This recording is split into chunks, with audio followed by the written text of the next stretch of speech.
Hello दोस्तों, नमस्कार। आपका स्वागत है आपके अपने चैनल हिंदी हब ऑफिशियल पर। तो आज हम आरपीएससी सेकंड ग्रेड के पाठ्यक्रम पे दोस्तों थोड़ा-सा विचार करने वाले हैं। आरपीएससी ने सेकंड ग्रेड का नया जो सिलेबस है वो जारी कर दिया है और उसमें थोड़े से ही बदलाव किए गए हैं। तो देखते हैं कि क्या-क्या जोड़ा गया है, किस तरह से उसको हम तैयार कर सकते हैं, किस तरह से क्या-क्या हटाया गया है। तो चलिए, पहला दोस्तों खंड हमारा देखिए ए है। खंड हमारा प्रथम है जिसमें आपके व्याकरण है वो आएगी। तो वर्ण व्यवस्था में पहले दोस्तों हमारा स्वर एवं व्यंजनों का वर्गीकरण है, ये बिल्कुल दे रखा था तो ये एज इट इज है। इसमें एक जो नया टॉपिक है वो हमारा जोड़ा गया है कोश क्रम वाला, कि शब्दों का जो स्थान है वो हमारे हिंदी शब्दकोश में कौन कौन सा क्रम है, वो किस कोश क्रम के हिसाब से शब्द आते हैं। तो ये एक टॉपिक हमारा क्या है, नया है। वो बहुत ही आसान सा टॉपिक है। यदि आप थोड़ा-सा इसके 2-4 नियम हैं उनको समझ करके आपका ए 1-2 क्वेश्चन यहाँ से आएँगे आपको, ये आपका सही हो सकता है। इसके अलावा यदि हम देखें, शब्द स्रोत वर्गीकरण के आधार पर, स्रोत के आधार पर यदि हम देखें तो दोस्तों तत्सम तद्भव विदेशी एज इट इज है। अगला है शब्द वर्गीकरण व्याकरण आधारित। तो यहाँ पर देखिए संज्ञा, सर्वनाम, विशेषण, सर्वनाम, विशेषण, क्रिया, इन सभी के भेद, क्रिया विशेषण और भेद। पहले ये टॉपिक है वो था आपका विकारी और अवकारी शब्दों का परिचय भेद और उपभेद के नाम से। तो ये भी आपका एज इट इज है। व्याकरणिक कोटियों में लिंग, वचन, कारक, काल, वाच्य था दोस्तों, उसको हटा दिया गया है, वाच्य को हटा दिया गया है। शब्द रचना में संधि, समास, उपसर्ग, प्रत्यय, तो ये भी आपके हैं। पहले केवल संधि थी, अब इस आपको स्वर एवं व्यंजन संधि, ये केवल 2 ही संधि आपको पढ़नी है, इनके भेद पढ़ने हैं। समास व भेद हो जाएंगे आपके। पहले भेद नहीं थे दोस्तों, तो अब की बार आपको भेदों पर आपको विशेष हमें ध्यान रखना है। उपसर्ग, प्रत्यय एवं भेद, भेदों पर क्वेश्चन आने वाले हैं, इसलिए भेद जोड़े गए हैं। तो इसमें भी हमारे चारों टॉपिक सेम है, थोड़ा सा हमें क्या है, इनको डीपली पढ़ना पड़ेगा भेदों के आधार पे। शब्द ज्ञान में हम देखें तो दोस्तों पर्यायवाची शब्द, विलोम शब्द, अनेकार्थी, समश्रुत, भिन्नार्थक, वाक्यांश के लिए एक शब्द, ये भी दोस्तों क्या है, सेम टॉपिक है। वाक्य रचना, वाक्य के अंग, वाक्य के भेद उपभेद, ये भी दोस्तों क्या है, सेम है। यहाँ पे केवल जो वाक्य का स्वरूप था, वाक्य का स्वरूप था, वाक्य का पद क्रम था, पद क्रम था, वो हटाया गया है। और ये आपका अब केवल आपको वाक्य के अंग पढ़ने हैं और वाक्य के भेद उपभेद पढ़ने हैं। इसके अलावा शब्द शुद्धिकरण है, वो भी दोस्तों आपका सेम है। वाक्य शुद्धिकरण है, वो भी सेम है। मुहावरे एवं लोकोक्तियां, ये भी आपका क्या है दोस्तों, सेम है। अर्थ एवं प्रयोग, यहाँ से आपका जो हटाया गया है वो दोस्तों विराम चिन्हों का परिचय, विराम चिन्ह वाला टॉपिक है वो आपका हटवा दिया गया है। इसके अलावा अपठित गद्यांश एवं पद्यांश है, वो भी इस खंड से आपके हटा दिए गए हैं। तो यानी कि अब अपठित गद्यांश हैं और पद्यांश है वो इसी खंड में आते थे। तो आपके जो व्याकरण के जो क्वेश्चन है दोस्तों, वो आपका रेशियो बढ़ने वाला है। तो व्याकरण में कम से कम आपके 10 क्वेश्चन आपके बढ़ जाएंगे। अगला है हमारा खंड द्वितीय दोस्तों। खंड द्वितीय में देखिए शब्द शक्तियां, काव्य गुण तो है ही है, भेद एवं उदाहरण। यहाँ पे हमारा काव्य रीति जो वाला टॉपिक था, काव्य रीति, काव्य रीति है वो हटा दिया गया है। काव्य दोषों में देखिए काव्य दोषों में श्रुति कटत्व था, ग्राम्यत्व था, अप्रतितत्व था, क्लिष्टत्व, अक्रमत्व और हमारा दोस्तों दुष्कर्मत्व। तो ये हमारा एज इट इज है। अलंकार में हमारा देखिए एक तो हमारा अपनति अलंकार है वो नया जोड़ा गया है, एक हमारा अतिशयोक्ति जो अलंकार है वो भी नया जोड़ा गया है। तो ये 2 अलंकार हमें नए पढ़ने हैं। छंद में हमारा देखिए एक हमारा जो छप्पे है ये नया जोड़ा गया है, कुंडलिया है वो नया जोड़ा गया है, मंदाक्रांता है दोस्तों वो नया जोड़ा गया है। इसके अलावा कवित्त था, कवित्त में दोस्तों मनहरण कवित्त है, ये अलग से नाम कर दिया गया है, हालांकि वही चीज है कवित्त में।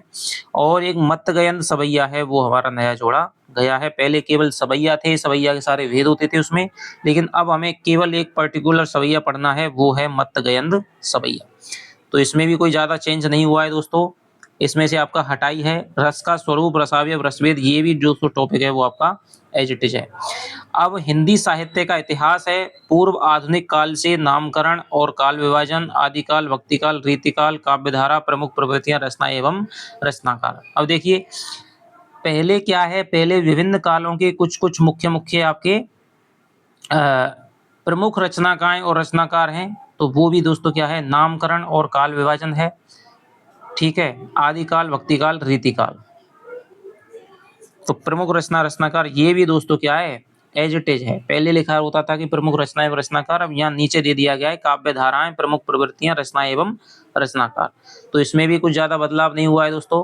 आधुनिक काल में देखेंगे हिंदी साहित्य का आधुनिक काल में पद्य में देखिए भारतेंदु युग है, द्विवेदी युग है, छायावाद युग है। छायावाद उत्तर युग की प्रमुख प्रवृत्तियां, रचना एवं रचनाकार। तो छायावाद उत्तर युग की है, प्रगतिवाद है, नई कविता है दोस्तों। पहले प्रगतिवाद भी दे रखा था और नई कविता भी दे रखा था। तो ये हमारा क्या है, हटा दी गई हैं। लेकिन छायावाद उत्तर युग में दोस्तों ये हमारे दोनों की दोनों प्रगतिवाद, प्रयोगवाद, नई कविता ये सारे शामिल हो जाते हैं। तो हमें ये भी पढ़ने हैं। गद्य के विकास में कहानी है, उपन्यास है, नाटक है, निबंध है और हमारा जो संस्मरण था दोस्तों, संस्मरण है वो उस विधा को हटा दिया गया है, संस्मरण को हटा दिया है। हिंदी भाषा में देखिए, हिंदी भाषा का उद्भव एवं विकास है, एज इट इज है। हिंदी और उसकी बोलियां हैं राजस्थान की बोलियां। ये दोस्तों हमारा थोड़ा सा क्या है, नया टॉपिक है। ये हमारा नया टॉपिक है। देवनागरी लिपि है, उसका मानक स्वरूप है दोस्तों। ये भी क्या है, देवनागरी लिपि दे रखी पहले, लेकिन अब हमें उसका मानक स्वरूप है जो कि मानव संसाधन विकास मंत्रालय के द्वारा जारी पीडीएफ है, मानक स्वरूप है, वो हमको पढ़ना पड़ेगा। इसके अलावा जो हमारा रचनाएं हैं दोस्तों, उनमें देखिए प्रारंभिक 5 अंगें एज इट इज है, 10 पद हैं दोस्तों, वो श्याम सुंदर दास की है, वो एज इट इज है। रामचरितमानस में देखिए तुलसीदास का बालकांड है, गीता प्रेस गोरखपुर का, ये भी हमारा एज इट इज है। भ्रमर गीत सार रामचंद्र शुक्ल प्रारंभिक 20 पद हैं, वो भी हमारे एज इट इज हैं। मीरा पदावली शंभू सिंह मनोहर प्रारंभिक 20 पद, ये भी हमारे दोस्तों एक जैसे हैं। इसके अलावा जगन्नाथ दास रत्नाकर बिहारी 20 दोहे, ये भी हमारे सेम है। तो ज्यादा कुछ आपका बदलाव सेकंड ग्रेड में नहीं हुआ है। वीर सत्सई आपका हटाई है, वीर सत्सई सूर्यमल मिश्रण नरोत्तम दास स्वामी ये वाली, ये भी 20 दोहे, वो भी आपके सेम है। कुरुक्षेत्र में आपका थोड़ा सा दोस्तों बदलाव हुआ है, क्योंकि एक छोटा सा सर्ग था, उसमें से क्या है बहुत सारे क्वेश्चन अब तक आ चुके थे, तो नए क्वेश्चन की संभावना वहां से क्या है बहुत कम हो गई थी। तो रामधारी सिंह दिनकर कुरुक्षेत्र का आपका अब 6वां सर्ग है। पहले क्या है प्रथम सर्ग लगा हुआ था, अब आपको 6वां सर्ग है वो पढ़ना है। इसके अलावा कामायनी का श्रद्धा सर्ग है, वो भी आपका सेम है। चिंतामणि उत्साह है, श्रद्धा भक्ति, लोभ और प्रीति, ये भी आपके क्या है सेम निबंध हैं। एक आपका जो सबसे महत्वपूर्ण बदलाव हुआ है वो आपका हुआ है गोदान प्रेमचंद। ये आपका जो उपन्यास है वो आपका नेट में असिस्टेंट प्रोफेसर में लगा हुआ है, तो ये आपका लगाया गया है। कहानियों में आपके उसने कहा था थी, पूछ की रात थी, यही सच है। ये एक नई कहानी है जो आरपीएससी फर्स्ट ग्रेड से उठा करके यहाँ पे रख दी है। आषाढ़ का एक दिन है, ये भी एक दोस्तों नया बदलाव हुआ है। बहुत छोटा सा आपका नाटक है और बहुत शानदार आपका नाटक है मोहन राकेश का। तो ये रचनाओं में तो आपके देखिए 3 बदलाव मुख्य रूप से हुए हैं। कुरुक्षेत्र का 6वां सर्ग, गोदान उपन्यास मुंशी प्रेमचंद, आषाढ़ का एक दिन मोहन राकेश, और एक नई कहानी जोड़ी है जो आप फर्स्ट ग्रेड में पढ़ते आ रहे होंगे, यही सच है मन्नू भंडारी। और आपका कोई भी बदलाव है रचनाओं में नहीं हुआ है दोस्तों। आपकी कहानियां हट गई हैं, उजाले एक मुसाहिब थी, पटाक्षेप नहीं होगा, ये कहानी भी हट गई है। इसके अलावा खंड 3 में हम देखते हैं दोस्तों शिक्षण विधियों के अंतर्गत भाषाई कौशलों के विकास हेतु निम्नांकित पक्षों के स्वरूप एवं शिक्षण, श्रवण, उच्चारण, वर्तनी, वाचन, अव्यक्ति, मौन, लिखित, ये भी दोस्तों क्या है सेम है। हिंदी की विभिन्न विधाओं का शिक्षण, शिक्षण विधियां, पाठ योजना, इकाई व दैनिक गद्य शिक्षण हो जाएगा, व्याकरण शिक्षण हो जाएगा दोस्तों, रचना शिक्षण हो जाएगा, नाटक शिक्षण हो जाएगा, ये भी आपका सेम है। भाषा शिक्षण में निदानात्मक परीक्षण, उपचारात्मक शिक्षण, ये भी आपका सेम है। भाषा शिक्षण में सहायक सामग्री का उपयोग, ये भी आपका सेम है। भाषा शिक्षण में मूल्यांकन, सतत एवं समग्र मूल्यांकन, पाठांतर, ये भी आपका सेम है।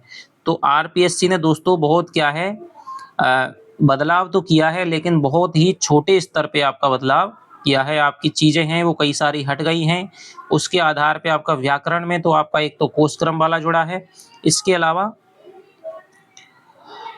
हटाई आपका ज्यादा है। संधि समास में आपको भेद हैं वो पढ़ने हैं थोड़ा सा, और 1-2 अलंकार आपके नए जुड़े हैं, एक छंद आपका नया जुड़ा है, 2-3 छंद आपके नए हैं।